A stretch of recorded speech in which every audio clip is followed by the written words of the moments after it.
So, as you have already read on the main section, topic of the section today is Darwinism. जब आपने ये open किया होगा अपना सेक्शन वीडियो कॉल ज्वाइन करने के लिए, then you must have known that the topic today is Darwinism. और Darwinism का स्टार्ट कहाँ से होता है, ये अब थोड़ा सा इसका बैकग्राउंड हमें इसको समझने के लिए बनाना पड़ेगा। Darwinism, अब यहाँ पर सबसे पहले तो बेटा ये है कि एक चीज़, दो चीज़ें आपको जो है वो जहन में होनी चाहिए। सबसे पहले तो एक है थ्योरी ऑफ स्पेशल क्रिएशन, जिसको साइंस जो है वो स्ट्रेट फॉरवर्ड रिजेक्ट करती है। स्पेशल क्रिएशन, स्पेशल क्रिएशन क्या है? ये बहुत बहुत बड़े लोग जो है वो स्पेशल क्रिएशन के कायल थे। फॉर एग्जांपल, एक साइंटिस्ट का नाम आता है Aristotle, he was the supporter of special creation. Then there is another name of a scientist known as Carlos Linnaeus. आप में से किसी को याद है कि कार्लोस लिनियस ने क्या किया था?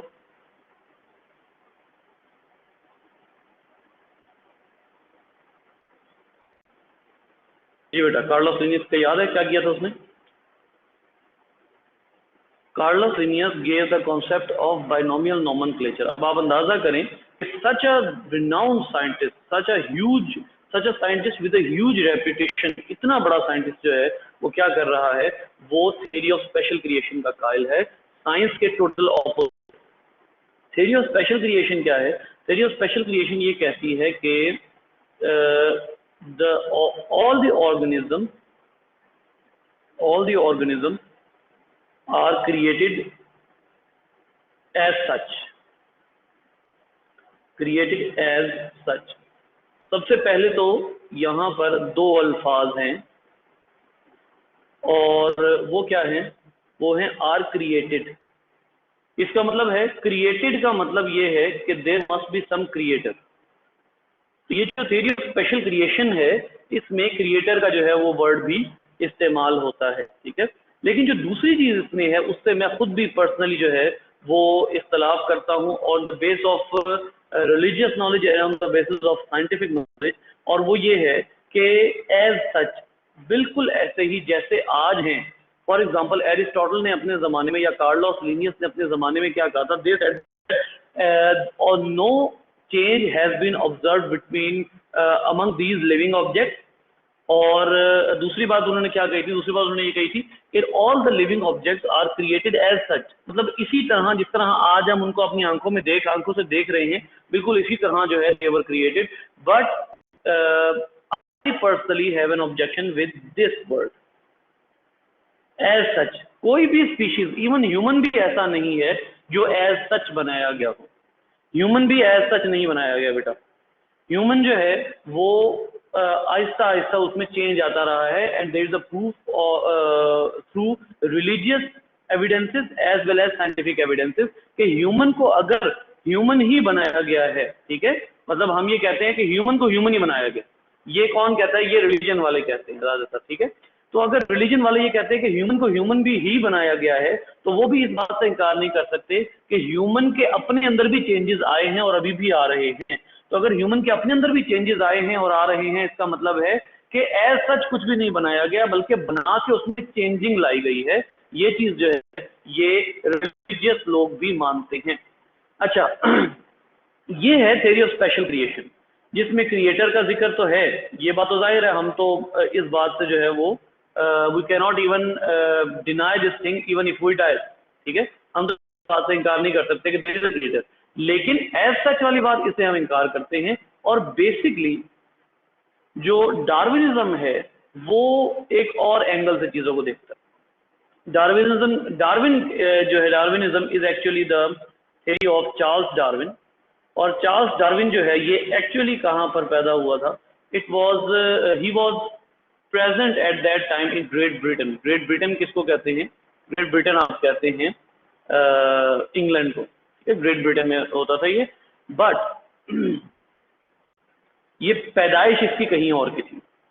अब इसने कौन सा ऐसा कारनामा किया था जिसकी बुनियाद पे इसको इतना बड़ा साइंटिस्ट माना जाता है?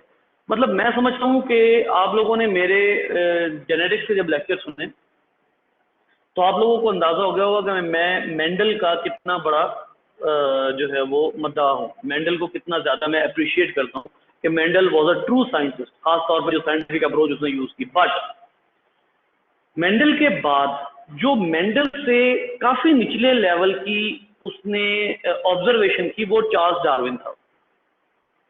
चार्ल्स डार्विन ने एक्चुअली, मैं उसको मेंडल से नीचे क्यों गिराता हूँ, उसकी वजह ये है कि देर वर many research papers present at that time about evolution were present at that time। यानी कुछ न कुछ जो है वो ये जो है डार्विन के टाइम पे कुछ न कुछ रिसर्च पेपर मौजूद थे जिससे डार्विन ने हेल्प ली, ठीक है।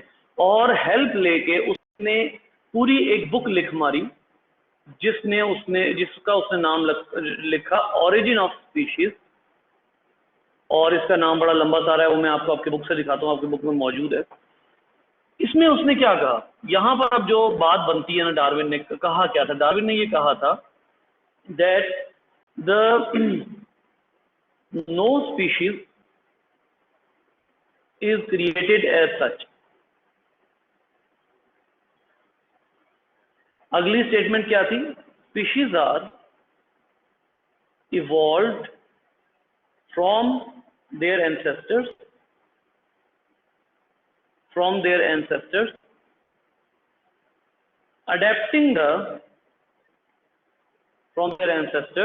adapting the या आप कह लीजिए adapting their environment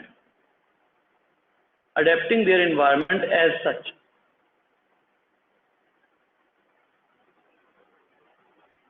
या आप यूं कह लीजिए adapting their environment better than their ancestors। वो कहता है कि चार्ल्स डार्विन ने क्या कहा था, चार्ल्स डार्विन ने ये कहा था कि कोई भी स्पीशीज जो है वो क्रिएट नहीं की गई, या यूं कह लें कि ऐसी क्रिएट नहीं की गई जैसे आज है। मतलब मैं ये नहीं कह रहा कि डार्विन ने खुदा का इनकार किया था, but Darwin gave a statement that no species was present in this same state 100 years ago। 100 साल पहले वो स्पीशीज कुछ और थी, 1000 साल पहले वो स्पीशीज कुछ और थी, और उसके बाद वो अपने आबाओ अजदाद से बेहतर डेवलप होके अब सरवाइव कर रही है। या इससे एक और बात जो पता लगती है, इससे एक और बात क्या पता लगती है कि डिसेंडेंट्स आर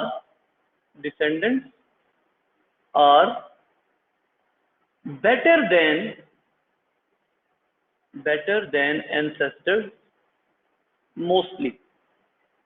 जो डिसेंडेंट्स होते हैं वो एंसेस्टर्स से बेटर होते हैं मोस्टली। इससे मुराद क्या है, अब इस बात को एक और अंदाज में समझते हैं। फॉर एग्जांपल बेटा ये है आपके पास, आपने फोनेटिक लाइनेज पढ़ी हुई है मुझसे, मैं आपको एक और अंदाज में बात बताता हूँ। फर्ज करें ये है एंसेस्ट्रल लाइन, ये एंसेस्ट्रल लाइन है, और एंसेस्ट्रल लाइन जो है वो आगे जाकर एकदम उससे एक लाइन अलहदा हो जाती है जो कि डिसेंडेंट लाइन है,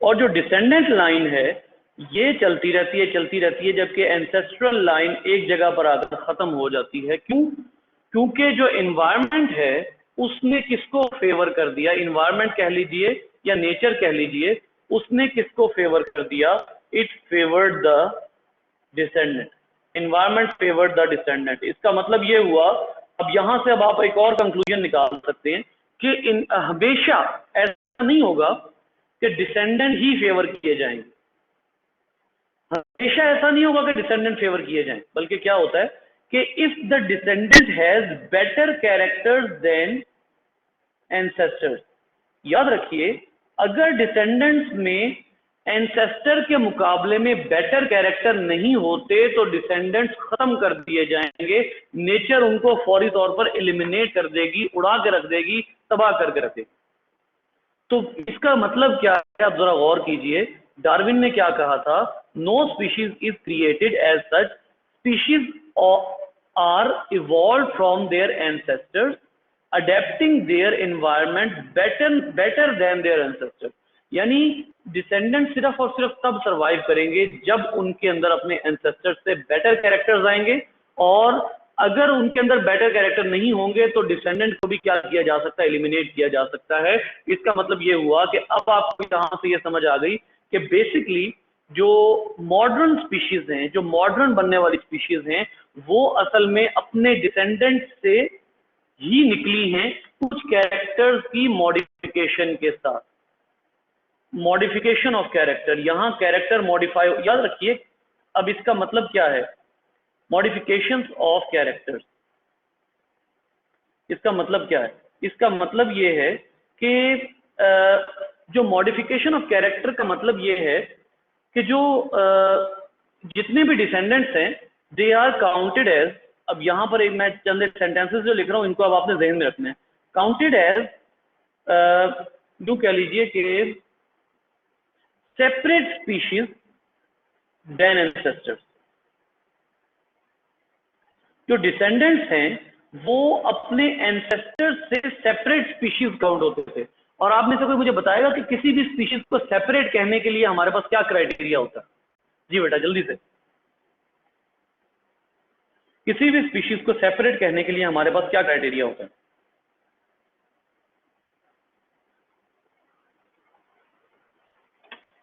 हम क्लासिफिकेशन,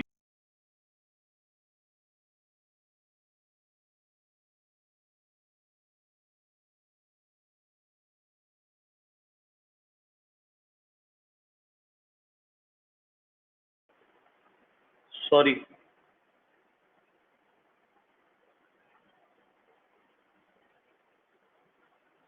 सॉरी यार, मैं ना असल में एकदम बटन प्रेस हो गया। मैं ये क्वेश्चन कर रहा था क्लासिफिकेशन का क्राइटेरिया क्या होता है? कोई भी स्पीशीज दूसरी स्पीशीज से अलग अगर डिफरेंट काउंट होती है तो उसका क्राइटेरिया क्या होता है?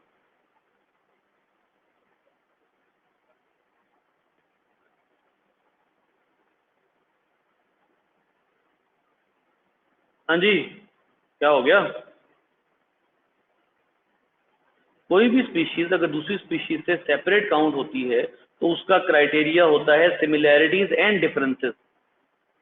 सिमिलैरिटीज एंड डिफरेंसेस यानी अगर एक स्पीशीज दूसरे से डिफरेंट काउंट होगी तो उसमें कोई ना कोई ऐसी सिमिलैरिटीज या ऐसे डिफरेंसेस होंगे कि जिसकी बेस पे आप उसको क्या करेंगे, सेपरेट करेंगे। बिल्कुल ऐसे ही ये जो आपके पास स्पीशीज है, एंसेस्ट्रल स्पीशीज जो है, डिसेंडेंट उससे सेपरेट स्पीशीज काउंट होते हैं। इसका मतलब है कि आप स्ट्रेट फॉरवर्ड कह सकते हैं कि descendants are different than their ancestors. ये अपने एंसेस्टर से डिफरेंट होते हैं, ठीक है, ये अपने एंसेस्टर से हमेशा डिफरेंट होते हैं, are different than their ancestors. तो यहाँ यकीनन एक बात आई है, यकीनन एक बात हुई, और वो क्या हुआ है, वो ये हुआ है कि जो डिसेंडेंट्स हैं वो क्या हो गए हैं, वो मॉडिफाई हो गए, उनके कैरेक्टर्स में कुछ मॉडिफिकेशंस आ गई हैं। तो इस फिनोमिना को डार्विन ने क्या कहा, इस फिनोमिना को डार्विन ने एक नाम दिया और वो था डिसेंट विद मॉडिफिकेशन। जी, अब जरा मुझे कोई थोड़ा सा एक्सप्लेन करे कि डिसेंट विद मॉडिफिकेशन का क्या मतलब है। बेटा जल्दी से, जरा देर मत लगाइएगा। हरी आप, डिसेंट विद मॉडिफिकेशन का क्या मतलब है?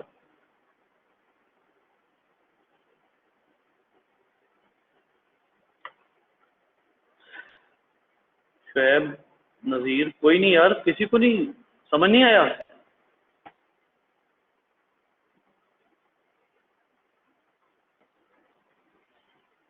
हम्म,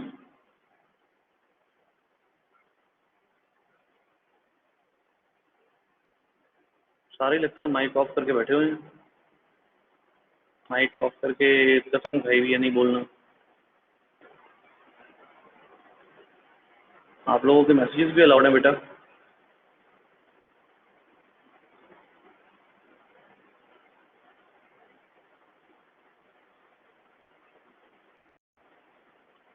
तो डिसेंट विद मॉडिफिकेशंस जो हैं वो straightforward new organism with new organisms with new characters.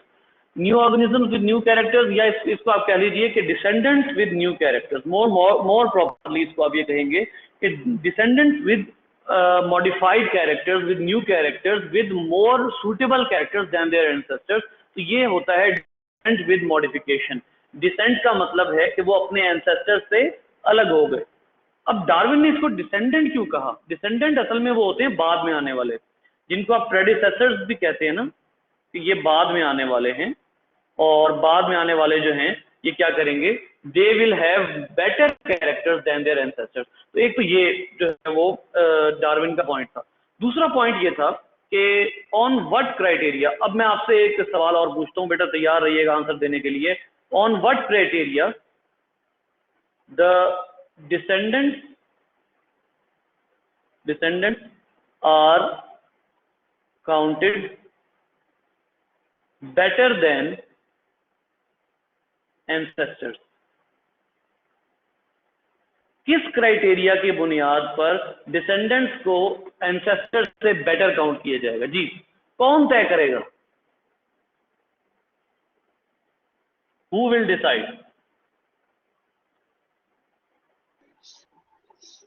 Sir evolution. शब्द दोबारा बोले बेटा, आपकी आवाज नहीं आई मुझे। एवोल्यूशन। आपका आंसर इनकम्प्लीट है, एम्बिगुअस सा आंसर है। कोई ऐसी चीज है, कोई ऐसी फोर्स है नेचर में जो ये डिसाइड करेगी कि फलां ऑर्गेनिज्म बेटर है और फलां के कैरेक्टर्स बेटर नहीं है?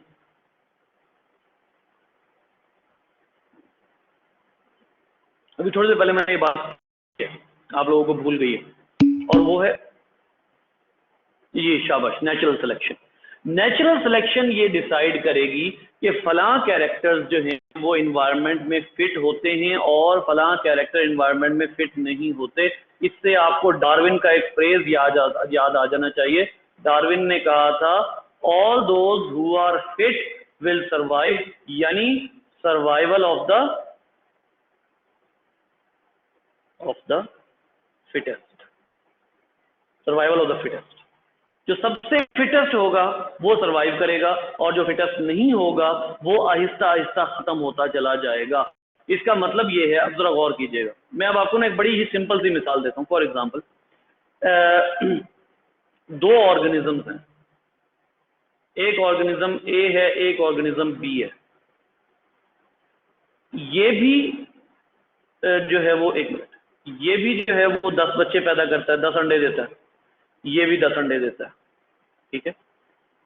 इसके 10 में से कितने बच जाते हैं? 7, और इसके 10 में से कितने बचते हैं? 3। फिटेस्ट कौन है?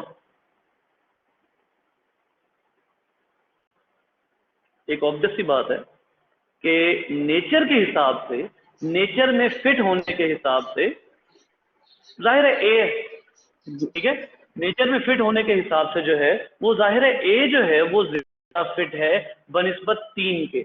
अब ये जो होगा, ये लिनिएज, ये ग्रेजुअली डिमिनिश हो जाएगी, ये ग्रेजुअली डिमिनिश हो जाएगी। ग्रेजुअली इसको नेचर में से क्या कर दिया जाएगा? इसको नेचर में से डिलीट कर दिया जाएगा आहिस्ता आहिस्ता, क्योंकि इसके इंडिविजुअल्स क्या होंगे? इसके इंडिविजुअल्स जो हैं वो आप यूं कह लीजिए कि आहिस्ता आहिस्ता खत्म होते जाएंगे।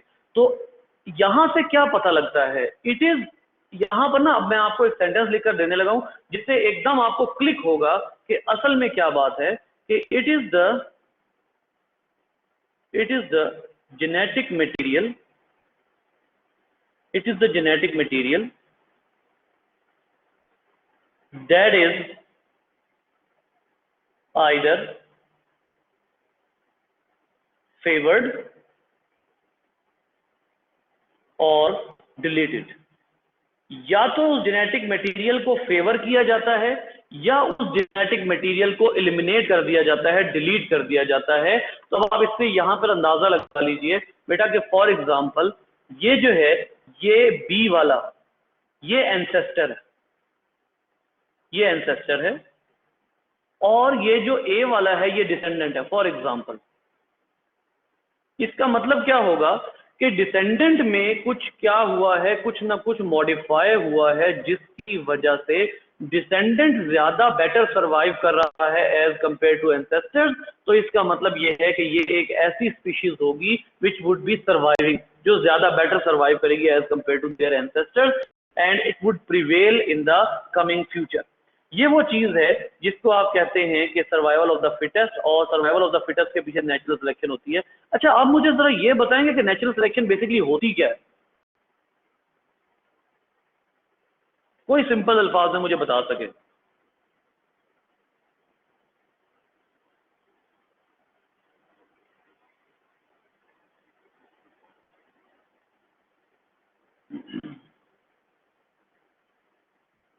आप लोग तो पता नहीं, आप लोग बैकग्राउंड क्लियर नहीं है, आप लोग ये जो है वो माइक नहीं ऑन करके आंसर करते। बेटा, नेचुरल सिलेक्शन के बारे में हमारे बहुत से बच्चे समझते हैं कि ये कोई फोर्स है। हमारे बच्चे ये भी समझते हैं कि ये कोई शख्स है, कोई शख्सियत है, कोई पर्सन है, कोई पर्सनैलिटी है। नेचुरल सिलेक्शन एक कलेक्शन ऑफ फिनोमिना है जिसको आप नेचर कहते हैं। यानी natural selection is actually natural phenomena. Phenomena occur, different phenomena occurring in nature. यानी इसका मतलब ये है कि डिफरेंट फिनोमिना जो नेचर में हो रहे हैं उनको आप क्या कहते हैं? उनको आप नेचुरल सिलेक्शन, उनको आप नेचर कहते हैं, ठीक है। और ये फिनोमिना अगर किसी को फेवर कर देते हैं, फॉर एग्जाम्पल डिफरेंट फिनोमिना में आप कहते हैं कि अगर ये किसी को फेवर कर देते हैं तो क्या होगा? अगर ये किसी को फेवर करते हैं तो वो सरवाइव करेगा, और अगर ये किसी को फेवर नहीं करते, नो फेवर, तो ऐसी सूरत में क्या होगा कि वो आहिस्ता आहिस्ता क्या होता जाएगा? आहिस्ता आहिस्ता वो डिलीट होता जाएगा, वो एलिमिनेट होता जाएगा। तो this is what Darwin said about evolution. ये वो बेसिक कॉन्सेप्ट है। और यहां से हमें क्या पता लग रहा है कि असल में जो एवोल्यूशन है वो एक्चुअली किसकी वजह से है? नेचुरल सिलेक्शन की वजह से है। और नेचर जिस कैरेक्टर को फेवर कर देती है, जिस जेनेटिक मटेरियल को फेवर कर देती है, वो उस जगह पर सर्वाइव करता है। अब आते हैं हम बुक की तरफ। बेटा, डार्विन जो है ये उसकी पूरी स्टोरी लिखी हुई है, वो कहां से कहां गया। लेकिन यहां पर फिर डार्विन जो है वो, यहां पर आती है डार्विन के बाद डिसेंट विद मॉडिफिकेशन, और दूसरी चीज क्या आती है? नेचुरल सिलेक्शन एंड एडेप्टेशन, ठीक है। यहां पर वो सारी वही बात करता है जो मैंने आपको बताया कि एक 10 बच्चे प्रोड्यूस करता है, एक जो है वो दोनों 10 बच्चे प्रोड्यूस करते हैं, एक के 7 रह जाते हैं, एक के 3 रह जाते हैं। तो बेसिकली कौन सर्वाइव करेगा? जिसके 7 होंगे, जाहिर है, ठीक है। तो ये सारा कुछ जो है ये सारा यहाँ पर लिखा हुआ है। अब डार्विन की स्टोरी क्या है, थोड़ी सी इसके ऊपर डिस्कशन कर लेते हैं। बेटा, if we talk about globe, ठीक है, तो इसका जो है वो, दिस इज एन इक्वेटर, ये इक्वेटर है। और आपको बहुत अच्छे तरीके से पता है कि इक्वेटर की, ये मैंने कुछ अर्सा पहले भी आपके साथ डिस्कशन की थी। इक्वेटर के ऊपर के एरिया को नॉर्थ और नीचे के एरिया को आप साउथ कहते हैं, इस एरिया को वेस्ट कहते हैं, और इस एरिया को आप ईस्ट कहते हैं। फिर आपको ये भी पता है कि अप्रोक्सीमेटली ये जो लाइन है इससे ऊपर यहाँ पर जो एरिया है, दिस इज अमेरिका, जिसको आप यूएसए कहते हैं, ठीक है।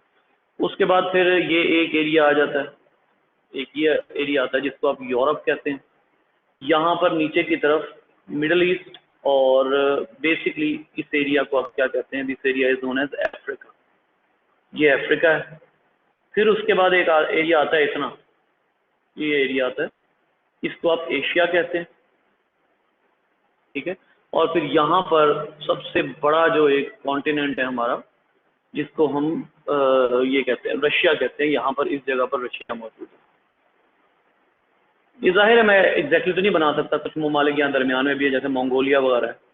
इस जगह पर करके है ऑस्ट्रेलिया, इसी जगह पर दरमियान में यहाँ पे श्रीलंका है, ठीक है। यहाँ पर एक कॉन्टिनेंट है जिसको आप क्या कहते हैं? साउथ अमेरिका, ये साउथ अमेरिका। अच्छा बेटा, इंग्लैंड कहाँ है? इनमें से किस बरे आजम पर, किस कॉन्टिनेंट पर इंग्लैंड है?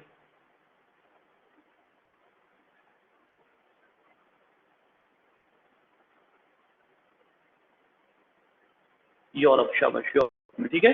तो जो डार्विन था वो अप्रोक्सीमेटली इस एरिया से निकलता है।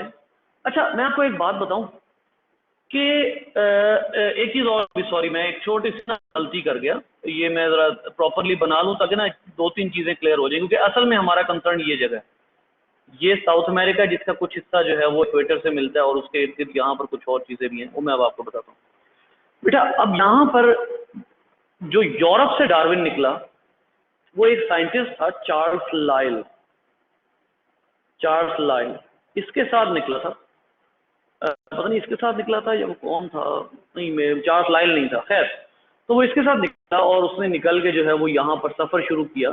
अब यहाँ पर वो मुख्तलिफ जगहों पर फिरता रहा। फॉर एग्जांपल मैं अगर यहाँ पर कोई डार्क कलर यूज़ करूँ, ब्लू कलर यूज़ कर लेते हैं इंस्टेड ऑफ येलो, क्योंकि येलो फिर हमें क्लियर बात नहीं बताएगा। ये देखिए यहाँ से वो निकलता है और उसके बाद आकर जो है वो इन जगहों पर डिफरेंट अपने स्टे करता है, ऐसे ऐसे स्टे करता है। और जो चार्ल्स डार्विन है ना, वो असल में किसी और मकसद के लिए निकला था, लेकिन उसने क्या शुरू कर दिया, collection of thousands of specimen. कहीं उसको फॉसिल मिले, कहीं उसको ऑर्गेनिज्म मिले, उसने बहुत ज्यादा कलेक्शन की। और उसके बाद साउथ अमेरिका के बाद जब वो निकला तो वो इक्वेटर के करीब एक खास एरिया में पहुंचा जिनको क्या नाम दिया जाता है, ये जजीरों की कलेक्शन है जिनको नाम दिया जाता है गैलापागोस आइलैंड। गैलापागोस आइलैंड, ये गैलापागोस आइलैंड जब इसलिए गया तो इसने एक चीज देखी कि द गैलापागोस आइलैंड, जिसको मैं GI लिख रहा हूँ, Galapagos island had the most unique type of organisms. सबसे यूनिक टाइप्स ऑफ ऑर्गेनिजम्स जो हैं वो इसके ऊपर उसको मिले। लेकिन अब आप अगर जरा यहां पर गौर करें तो आप ये काउंट कर सकते हैं, ये आप नतीजा निकाल सकते हैं कि जो गैलापागोस है वो असल में आइलैंड ऑफ साउथ अमेरिका है, आइलैंड्स ऑफ साउथ अमेरिका। यानी जो साउथ अमेरिकन ऑर्गेनिजम्स हैं उन्हीं से रिलेटेड है। ये साउथ अमेरिका है तो ये गैलापागोस है, ठीक है, ये साउथ अमेरिका, SA लिख रहा हूँ, साउथ अफ्रीका नहीं, साउथ अमेरिका। अब साउथ अमेरिका के साथ ये गैलापागोस आइलैंड है। वो डार्विन ने जो चीज सबसे ज्यादा ऑब्जर्व की ना, जिसकी बेस पे उसने ये नताइज निकाले, उसने कहा कि जो गैलापागोस के ऑर्गेनिज्म हैं वो साउथ अमेरिका के ऑर्गेनिज्म से काफी मिलते जुलते हैं, लेकिन उन 100% उन जैसे नहीं है। अब ये एक अजीब सी बात है कि 100% उन जैसे नहीं है लेकिन मिलते जुलते हैं ये। और इस तरह की बहुत सी और ऑब्जर्वेशन जिसमें उसने देखा कि एक है मेनलैंड और एक है आइलैंड। अब आप अगर इस मैप में देखते हैं तो मेनलैंड कौन सा है, मेनलैंड है साउथ अमेरिका और आइलैंड्स है गैलापागोस। बहुत सी और जगहों पे उसने ऑब्जर्व किया कि जो मेनलैंड के ऑर्गेनिजम्स हैं वो आइलैंड के ऑर्गेनिज्म से मिलते होते हैं लेकिन डिफरेंट होते हैं, उनको आप एक स्पीशीज नहीं कह सकते। अब ये फॉर एग्जांपल उसने एक चीज बड़ी ऑब्जर्व की, उसने कहा कि इवन इन आइलैंड्स में 2 स्टाइल्स की बीक उसको मिली, एक छोटी बीक और एक लंबी सारी बीक।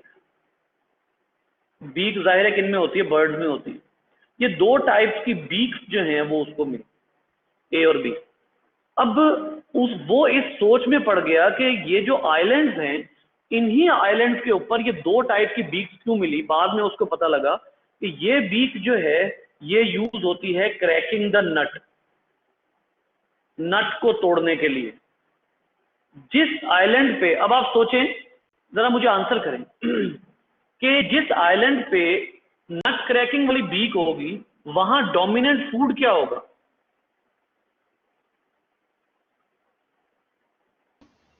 नट्स होंगे सर। Obviously nuts. इसका मतलब ये है कि वहां सिर्फ वो ऑर्गेनिज्म सरवाइव हुए जो ऑर्गेनिज्म नट को ब्रेक कर सकते थे अपनी बीक के जरिए। दूसरी जो है वो उसका जो भी पर्पस है दूसरी बीक का, वो सिर्फ वहां सरवाइव कर सकते हैं जहां उनके लिए सूटेबल फूड है। तो ये जब उसने ऑब्जर्व किया तो उसने कहा कि ये जो मेन लैंड है इससे थोड़े थोड़े डिफरेंट ऑर्गेनिज्म आइलैंड वगैरह पर मौजूद होते हैं। अच्छा, इसके बाद अभी सफर खत्म नहीं हुआ बेटा, वो ग्लोब में इस तरफ चला गया। हाँ भाई, यहाँ ग्लोब खत्म हो रहा है, यहाँ ग्लोब खत्म नहीं हो रहा, बल्कि वो इधर से निकल के किधर पहुंच गया, ये क्या मैंने बताया आपको, ये क्या है, ये ऑस्ट्रेलिया है। क्योंकि जमीन जाहिर है गोल है, तो वो उस जगह से बहुत लंबा चौड़ा ट्रैवल करता हुआ ऑस्ट्रेलिया आया, और उसके साथ साथ कई और आइलैंड देखता हुआ वो कई जगहों पर, कई आइलैंड पर, कई शोर्स पर रुका, और उसके बाद फिर वो वापस गया। इस सफर को नाम दिया जाता है वॉयज ऑफ द बीगल।